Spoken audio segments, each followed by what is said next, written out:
আপনার বাতের ব্যথা আছে, এই বাতের ব্যথার লাগে আপনি বসলে উঠতে পারেন, উঠলে বসতে পারেন, আপনার কিট কিট করে কামড়া। সম্মানিত ভাইয়েরা, মুসলমান ভাইদের জানাই সালাম, আসসালামু আলাইকুম। অন্যান্য ভাইদের জানাই আদাব। দাদা ভাই, আমরা হাটে বাজারে এই ওষুধগুলো বিক্রি করে থাকি, আপনাদের মহামূল্যবান 10টি সময় আমরা ব্যয় করবো।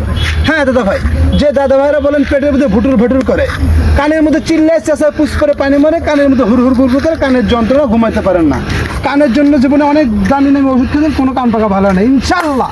আসেন আজকে আমার একটা ওষুধ খাওয়া দেখেন, কান পাকা ভালো হতেও পারে, না হতে পারে, কোনো গ্যারান্টি নেই। হ্যাঁ দাদা ভাই, আমরা যেটা বলতে থাকি, আমরা শুধুমাত্র কোম্পানি প্রচারের জন্য দাদা ভাই এখানে এসেছি, কোম্পানি প্রচারের জন্য আমরা এখানে এসেছি। বলতে পারবেন দাদা ভাই এই ওষুধটা আপনি কী কাজ করবে? যে দাদা ভাইরা বলেন আপনার বাতের ব্যথা আছে, এই বাতের ব্যথার লাগে আপনি বসলে উঠতে পারেন না, উঠলে বসতে পারেন না, আপনার কিট কিট করে কামড়ায়। দাদা ভাই আমাদের একটা ওষুধ খেয়ে দেখবেন, কাজ হয়ে যাবে।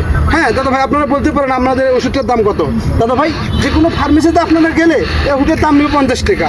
আমরা শুধুমাত্র কোম্পানি প্রচারের জন্য ওষুধের দাম 50 টাকা নিচ্ছি না দাদা ভাই, আমরা কোম্পানি প্রচারের জন্য ওষুধের দাম নিচ্ছি 30 টাকা, 30 টাকা, 30 টাকা, 30 টাকা। আসেন কোনো দাদা ভাই, এই মঞ্চের মধ্যে আমাকে 30 টাকা দিয়ে একটা লোক সম্মান করবেন, আল্লাহ রাব্বুল আলামিনের নাম আল্লাহ সেপাই কামি ব্যাগরু আল্লাহ। দাদা ভাই আপনার লোকটা মারা হয়ে যাবে। আসেন কোন দাদা ভাই, আমাকে 30 টাকা সম্মান দেবেন। এদিকে একজন দাদা ভাই দিয়েছে, এই দাদা ভাই, দাদা ভাই আপনি একটু উঠে দাঁড়াবেন দাদা ভাই, ঠিক আছে? এই ওষুধটা আমি আপনাকে দিয়ে দিচ্ছি, এই ওষুধটা আপনি নিয়ম করে খাবেন দাদা ভাই। আমরা কোনো চিটার বাটপারি করি না দাদা ভাই, আমরা শুধুমাত্র পেটের দায় এখানে যে কোম্পানি প্রচারের জন্য এই যে ওষুধটা নেন দাদা ভাই।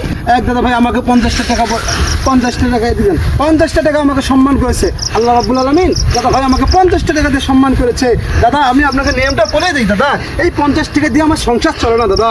আপনি এই ওষুধটা খাবেন, যদি মনে করেন যে বড় ভাই একটা ওষুধ দিয়েছে, তাহলে আপনি খেয়ে দেখবেন ইনশাল্লাহ কাজ হবে। আসেন আর কোন দাদা ভাই? হ্যাঁ দাদা ভাই শোনেন, এই ওষুধটা আমার টাকা আপনার, আমার কাছে ওষুধ টাকা আপনার কাছে। আমি যদি এখান থেকে দোকানটা বন্ধ করি দাদা ভাই, আপনি আমাকে লাখ টাকা দিলে ওষুধটা কিনতে পারবেন না। আর কেউ নাই নাই নাই নাই, চলে গেলাম দাদা ভাই। থাকবেন, ভালো থাকবেন, সবাই সুস্থ থাকবেন। আসসালামু আলাইকুম ওয়া রাহমাতুল্লাহ।